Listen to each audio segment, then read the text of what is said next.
Good evening, everyone. I was so much looking forward for the reflection and the interview today with Ignas, who is representing not only Lithuania, but I would say representing the revolution of a car wash industry. So, Ignas, welcome to the CEO World Record.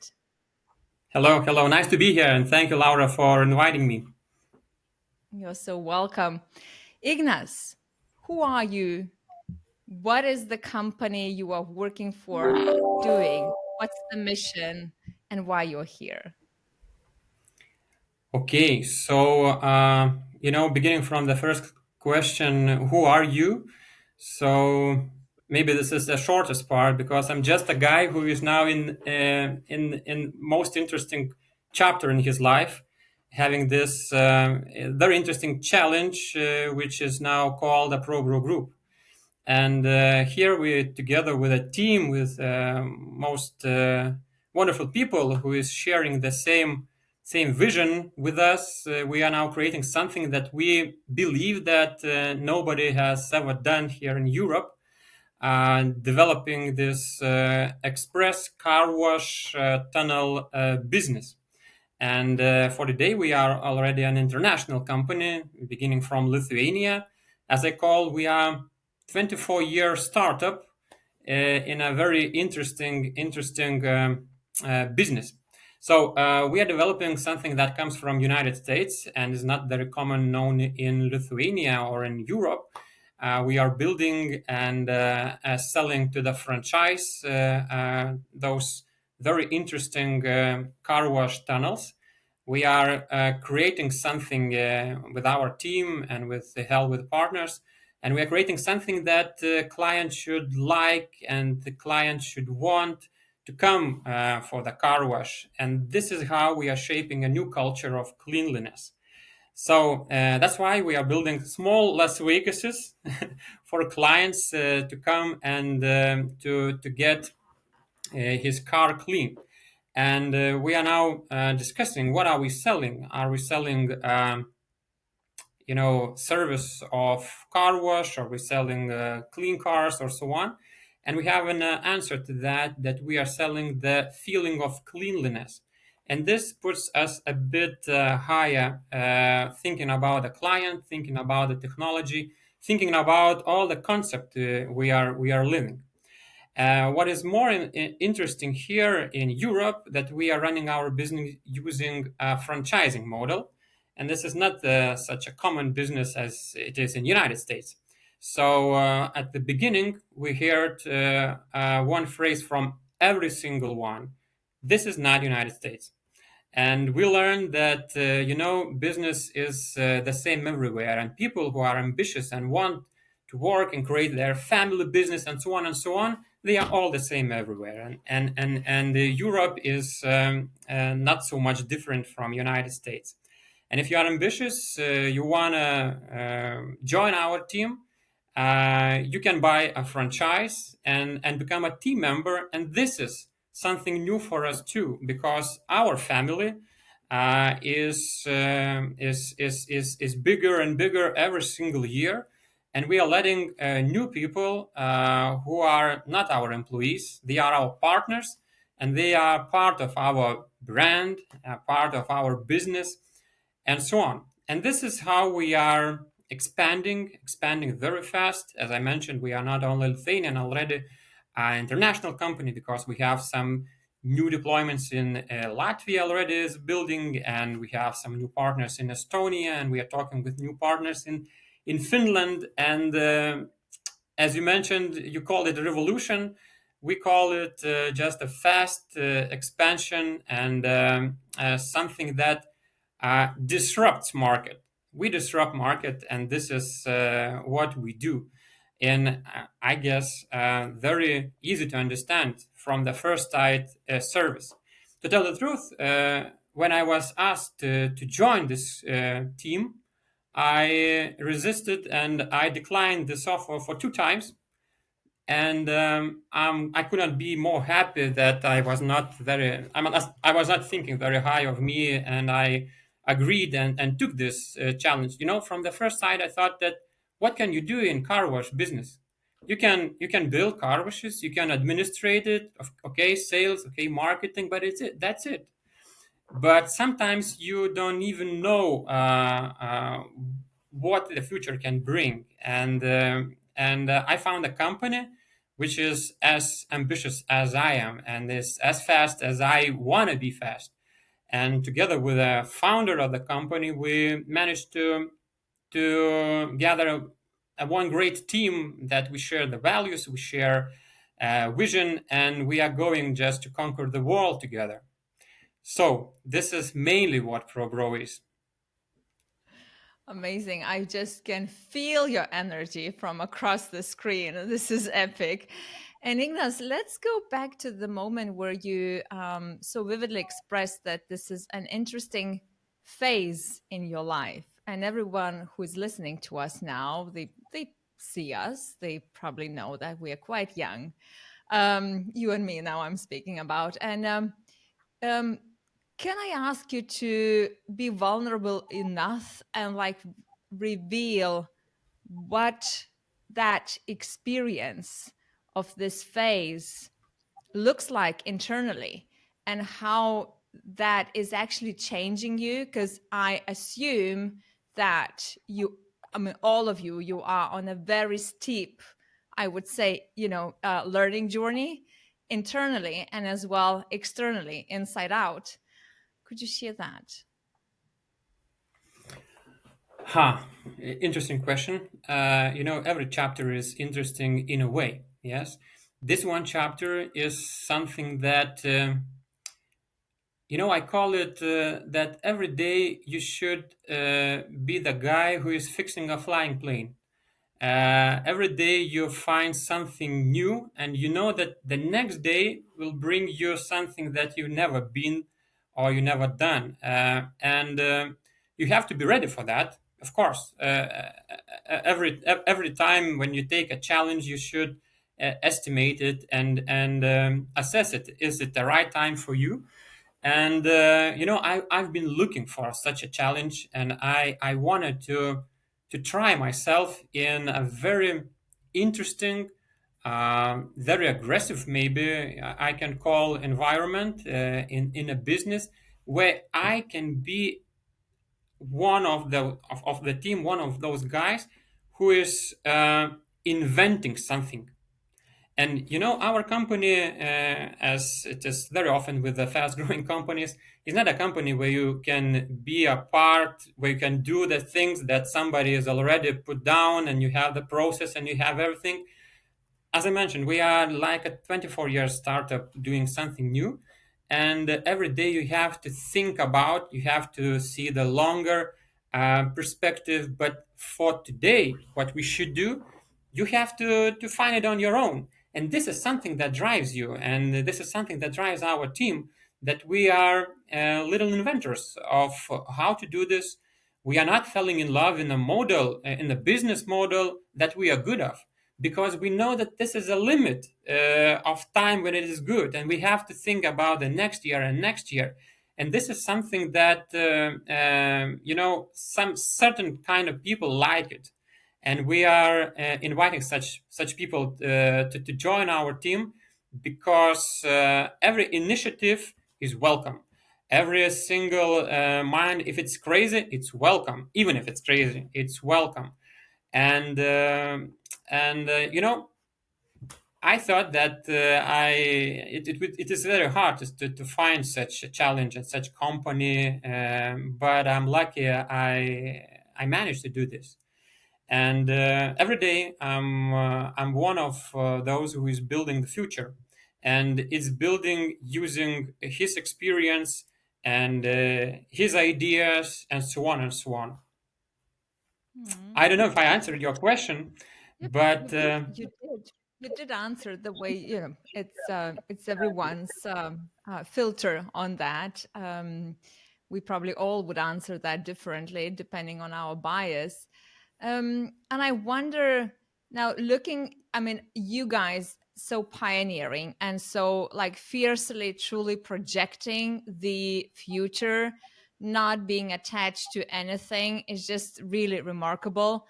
where I want to take our conversation it is to talk about humanity and like what in your view, what do you think is the biggest kind of waste in the human potential in the current business models of today? Um, I don't know if it is only in a current business models, but I think that as a whole, talking about humanities or talented people life, it's very often that you have something that you think it's enough, and you are happy about it. It's okay to be happy, but sometimes people do not want to find something that they can achieve more, having quite a good life. And having a good life is not a bad thing, but the potential that people can see in them themselves if they are going those extra miles, if they have extra goals, or they are inspired by people who can bring them to believe that they can do more. I think that there is certain place where people stop. I don't know why, but maybe other people who is not in such a comfortable place doing things that is it's from the first time is unbelievable to do. They should inspire more people who can do better, and who can take this extra mile, who can work for themselves to expand their limits. All right. And let's try to reveal more of who you are as a person and a leader, Ignas. I know that you guys have both board of directors. You have the owner or the chairman of the board. I'm not sure about that, but I bet definitely you experience some dark moments in the role of being CEO. Could you share with us what are these dark moments where you just feel as quitting or as daunting certain decisions, and what do you do normally to like step out of that? Yeah, I think this is something that people do not always want to talk about, and they, as you mentioned, should be more vulnerable to share this. Of course, in every single leader experience that, and I'm not an exception. And when you speak about this, as I started with a big hype, with a big pace, when you're building something you believe in, you have those dark moments, and sometimes you can feel this loneliness that the leader have. And I think this is a topic that we talk to not so often about this, and this is something that is very interesting, how to cope with that. There are certain moments when you are not lucky because you have to try once again and once again, and maybe this is the last time you will try because it's not going as it planned. But for me, my practice for that, I think that you have to take short breaks. You have to take short breaks, and I'm not talking about that you sit and look at the sea sitting on the sand, but you have to take short breaks from the topic, from the problem you are facing. And for me, it works well. I have some routines how to bring myself out of this hole, and every single time I come back with more energy and with refilled power tanks. So first of all, taking a small stop from everything. Another thing is you know, we are different people, and I am a kind of people that I'm looking for others to inspire me with just talking to them. And if I have a dark moment, I plan lunch with people I barely know or I know for a long time, and I was not meeting them for a long time. every single day and not for 1 hour. And I'm not talking about my problems. I'm talking about mostly about his or him. And I found some answers for me, or I just see the brighter day after such meetings, because we are social individuals. We bring some energy from each other by sharing, and it is not it not should have any structure in that. And one more thing is, I'm trying every time do something new, and something that I'm not, if I'm good at, I in doing something that is not bringing me financial good, or doing me better. I don't know. I'm not talking about sports, or value time with family, because it's a basic, and we if we want to run a marathon in our career, in our business, it is a basic. You should not forget about it. You have to think about it every time, and to have this harmony with that, with your health, with your family, and so on and so on. But I'm talking about things that you never tried before. And for me, let's say, I tried to start painting. I never tried this. I never knew if I'm good at it. But for me, sometimes it is like, old computers, you have to defragment it just because they are slower and slower. And this activity showed me that it's defragmenting my head and my brain a lot. And something that is, I don't know, do I need this? But it's something new, it's a new activity, and it helps my brain's work on a different direction. And this is how I help myself. I love that. I love that when you spoke about that we are human beings. I mean, social, right, beings, and surrounding ourselves with people who can inspire and who can truly listen at that moment. It truly elevates each of us. And I read somewhere the quote that at the end of the day, each of us become um, a personality of other five human beings we're surrounded by. So it's really important to select the right people Yeah, we wanna be with. And they do the painting, impact for you. Yes, yeah, I do paint as well. That's one of the paintings hanging behind. Yeah, it gives something for the brain. It's a different type of activity. yes, I wonder, as these ambitious people as we are, and especially in a small country which is young and still highly thirsty. Well, that's how I choose to see that. I as well feel the narrative of still Soviet Union, the one we kind of grew up with, the one we've been blueprinted in schools, where we've been taking away the responsibility, we've been taking away the possibility to truly, truly think like audaciously big. And sometimes even working with clients here, because I've been myself many years living in Denmark and other places all over the world.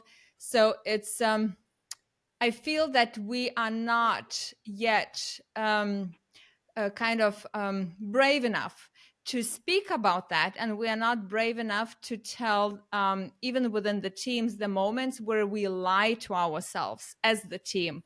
And it seems that in certain performance meetings or accountability meetings, we have a CEO or whatever, we have an executive, and then the entire team is like nodding the head, but you can truly feel and see that it's not the truth. It's a theater. So where I want to now just kind of take our conversation, it is to try to reveal where how often do you get aware that maybe you yourself are ignoring certain truth, which like your inner Ignas, the inner captain, knows that it's a lie, but then the Ignas, the CEO with the CEO status and this kind of title and that ambition, you mechanically make decisions actually based on that lie. Do you ever are aware of these moments, I wonder? Sometimes I go to some summits or some conference and I have a question, what was your biggest mistakes and so on, those uncomfortable questions. And sometimes I catch up myself that I don't know how to answer them because I just needed some value time with me to answer this very, very straight. And I come to this conclusion that every single time I made a big mistake, I made it just because I obeyed my values. Mm, I have a compromise with my values just because of doing something faster, quicker, or something. So this is what you are telling about lying to yourself and lying, knowing inside that this is not truth that I'm speaking and I'm communicating to my people. This is something that is against my values, and I know that I'm doing a mistake. And when you come and you agree with yourself about this, and this is a red line for you, it's easier to live. mm, And you can do it a bit easier for yourself, but you have to work with you, with yourself, and work with all the mistakes you've done, and going back to this film, just to learn and grow. And if we talk about other situation, when you are the guy who is sitting in front of people who is lying to themselves or to each other, I think that the most important thing is just to stop it and do it very, very quick. This is not something that should be okay in company. And not I'm not talking about the people or the result. I'm talking about myself, because when we talk about this leader lowliness and so on, if you will finish this meeting where we are going nowhere, you will be alone with all the commitments we made, because you'll be the one who is having this something that is just a wind. So, in my opinion, this is something that should be discussed with the team, and it must be as a code of conduct, an agreement that if we don't know answer, it's okay. We can find this answer together, but all this theater is something that is bringing us just to fail the strategy, fail the mission, and fail every concept from every angle that we are creating. I think that this is okay. You mentioned it good that it comes from our past, but I think that we are now here just to stop it and to make it bad history memories. mm. This is such a distinctive definition, wind, and that you as a CEO or us as leaders, and we end up when we betray our values, when we are not stopping, when we feel the inner conflict that is not aligned with me, whatever I do, if I don't stop at that moment, and actually it's very difficult to stop at that moment, especially when you Yes, are of in a course. collective somewhere. It's really difficult because someone is watching you and truly expecting to deliver, to communicate, like to be in action, right? So this is the reason why I ask that question, because it's I'm seeking for Sometimes those it seems answers. like we failed the meeting. It's a Yeah, fail, and we are yeah. afraid of those fails. Yeah, But indeed. And then it's like short term fail. And then we never been even, I know that in business world, and I mean, we can take any books, right? Theory of constraints, systems thinking, anything. It's all about decision making that is both, fact based and aligned. And in a lot of meetings, we make these decisions, and I try as well to discover, speaking with all of you in the CEO world record, it is how then, what does it take for us to be so brave and to stand so tall in our values that we are able to stop, a meeting of, let's say, 100 people when I feel that shit, this is not aligned with me. But anyway, it's a big discussion, but I love the way you gave such a distinctive line that it's a wind, and I'm really gonna yeah, we're gonna use that, Ignas. It's really cool. And speaking about the bravery, guys, you are having and this world record, there is one specific question this world record is about.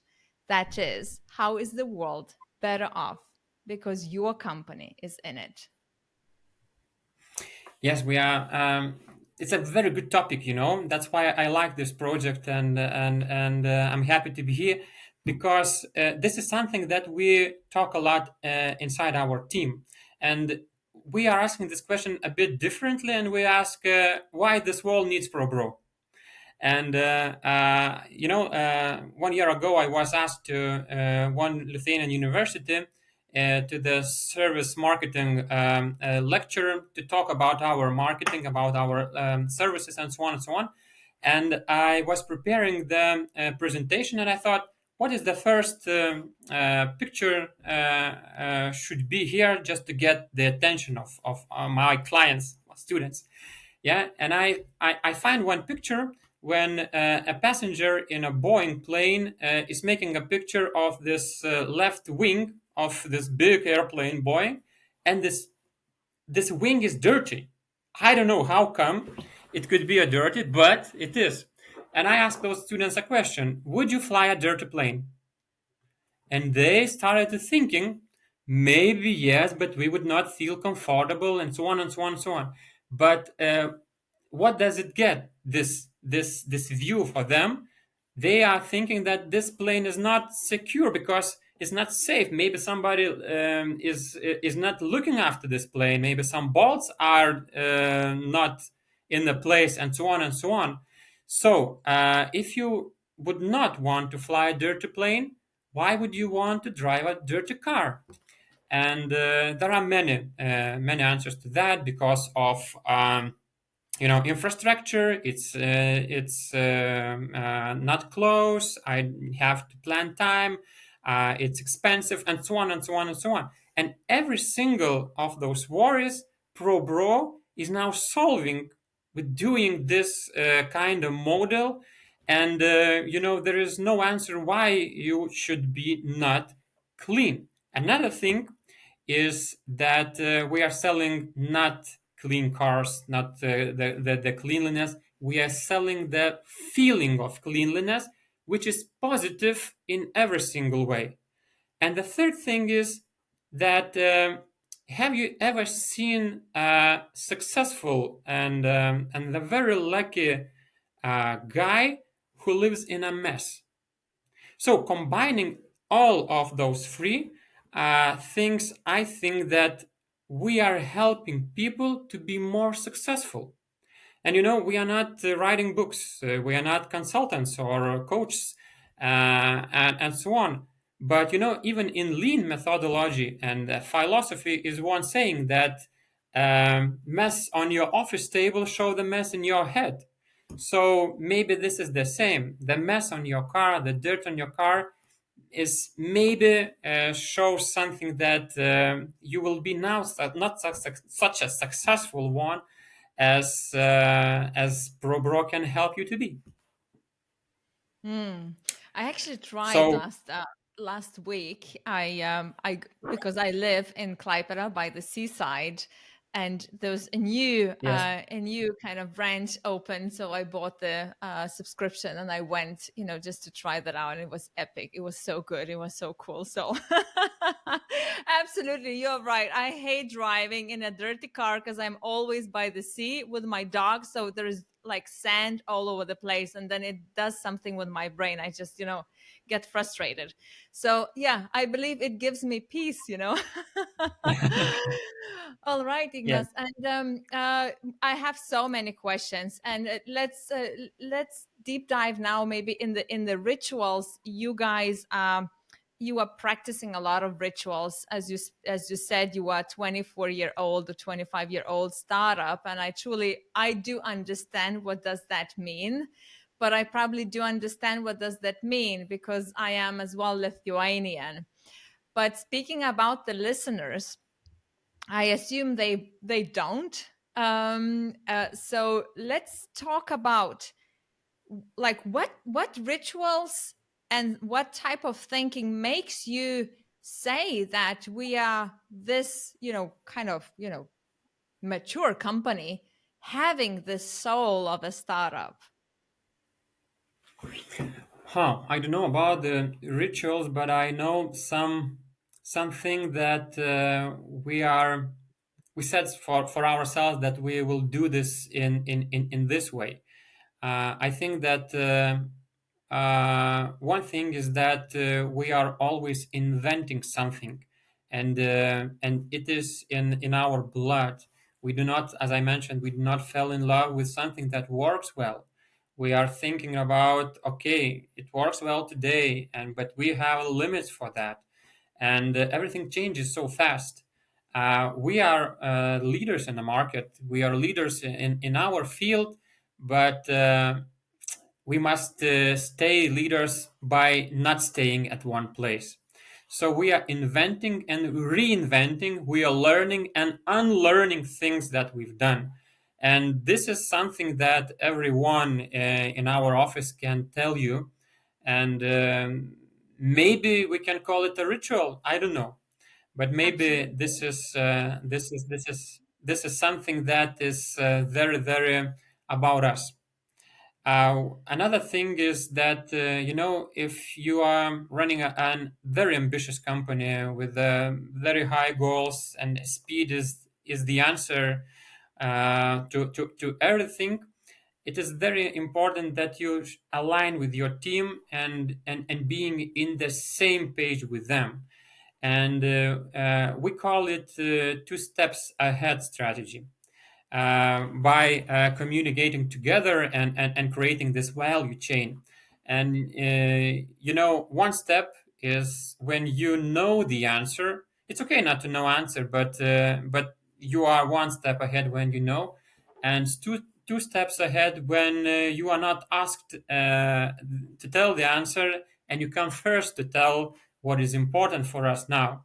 And when it is, not something that comes from force, be this two step ahead, but I want to be the two steps ahead, and this is something that we are creating.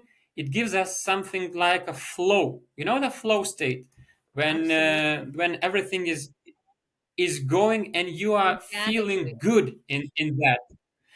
So to reach, I'm not telling that we live in a flow state every single day, but when we reach it, we say, okay, now we feel the flow. We feel the flow, and that's how we are creating our communication, our relationship with people, our value creative, and so on.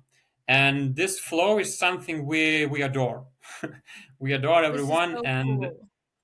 This is so yes. cool because you are the first CEO from, like, I think I've already done like 30 something interviews in this short time, but you are the first CEO talking about the state of flow. And I have a question, like, where in your body you feel that you've reached that state of flow? It's there, it's anchored. Where in the body? Uh-huh.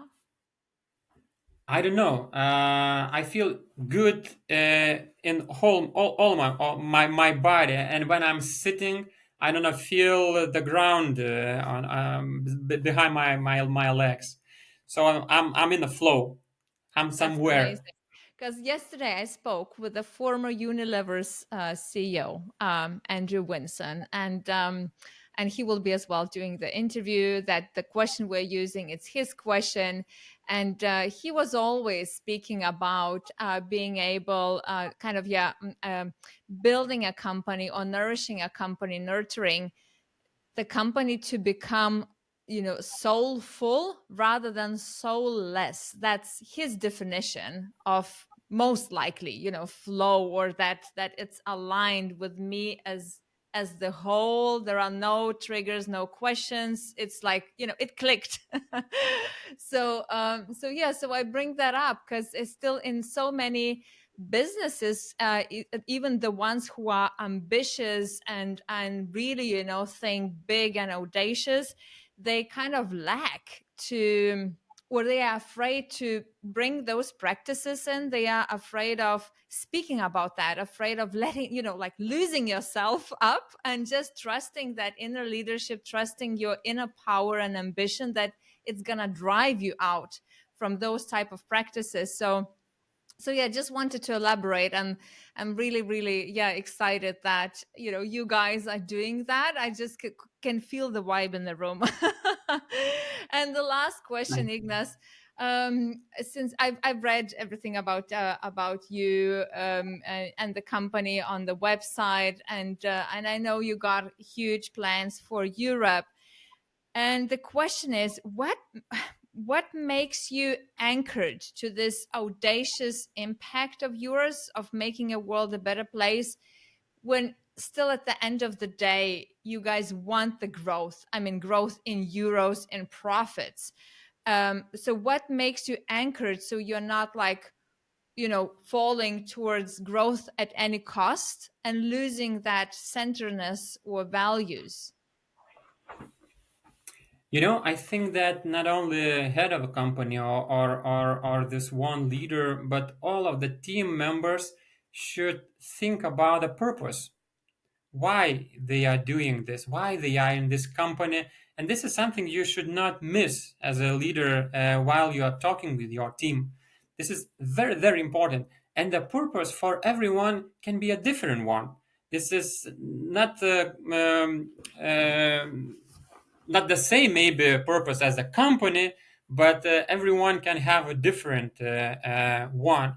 For me, let's say, I want just to invest my years, my energy, everything I learn, my expertise, and so on, in something to create a company which can be famous worldwide, and everybody would know this is Lithuanian guys. All those crazy Lithuanian guys, they can do this something big. For me, it is very important, and money and everything is just a material to reach that. You have to feel why you want to do this, and you have to align with the company, with the people, for them, so that they can have their specific purpose to this big achievement, or this big strategy, or a company growth.